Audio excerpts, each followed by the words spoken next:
Welcome to Guide Guru. We hope this video helps. You start by opening the Messages app and tapping the group conversation you want to change. Once there, tap the group icons or name at the top, then choose Info to reveal group settings. This is essential because only blue iMessage groups let you remove people, green SMS groups do not. You need to confirm the group type now because that determines whether you can proceed. If it's blue, continue. If not, you'll need to ask participants to leave or start a new group. Once you're viewing the participant list, scroll to find the person you want to remove and tap their name for options.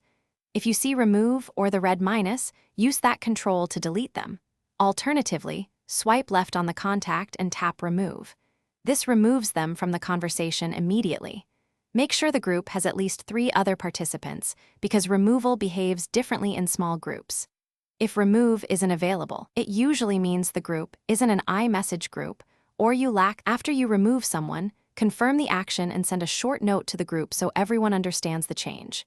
If you don't see the remove option, make sure iMessage is enabled in settings, sign out and back in if necessary, then restart your device and try again. Once done, if technical limits prevent removal, create a new iMessage group without that person and invite the remaining contacts. This is the practical fallback that preserves privacy and continuity. Thanks for watching. Consider subscribing if we helped you today.